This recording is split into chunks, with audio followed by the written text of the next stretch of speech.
Hey guys, how's it going?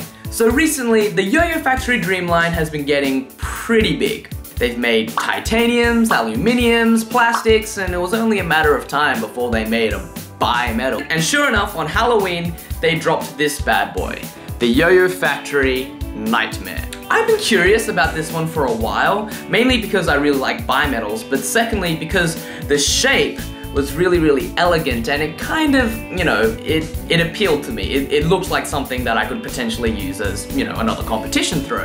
And also, it was really similar to something I already own, which is the Pulsefire, okay?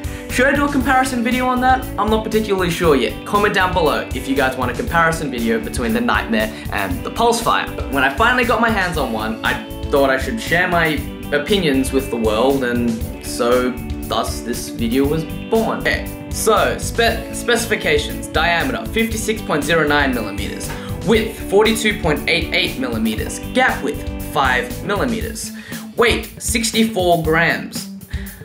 Bearing size C, and it comes stock with a center track bearing, although at the moment I have a concave bearing installed.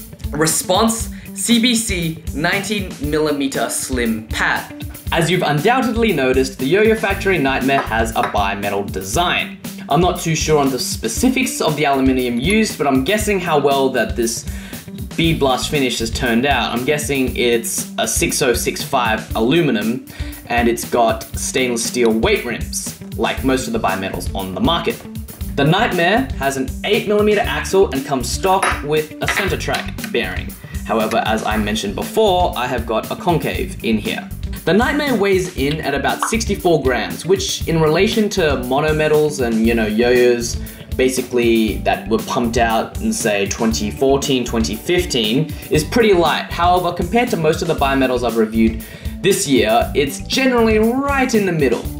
When you throw the Nightmare down, you can automatically feel the impact the weight rings have on the yo-yo. Okay, it may feel 64 grams, but when you throw it down, it feels like a really powerful yo-yo. That's basically what, you know, the whole bi-metal thing is supposed to achieve. So basically stability and lightweight at the same time. That's basically the entire reason why everyone's going for this bi-metal hype.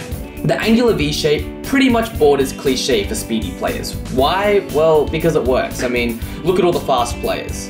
Hiroyuki Suzuki uses the angular, it looks very similar, V-shape, you know? Phenom, Sleipnir, Berserker, etc, okay? Basically, if you're a speedy player, you'll have a V-shaped yo-yo of some sort. And as I mentioned earlier, the Nightmare feels powerful when you throw it down, meaning while its absolute weight remains light, it gives you a solid tug at the end of the string due to its extreme weight distribution. For fast tricks, the Nightmare blazes through almost every combo you throw at it, and with its long spin time can handle the technical ones as well. Okay, one thing I did notice, despite its seemingly perfect shape, the Nightmare isn't too accommodating when it comes to horizontal play.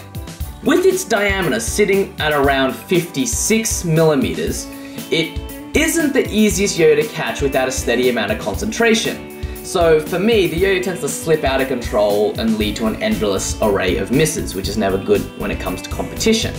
However, on the other hand, the Nightmare's bead blasted anodization makes it pretty good for grinds. Grinds aren't as prominent in the yo-yoing scene anymore, but, you know, it's still a major plus when yo-yos can pull them off.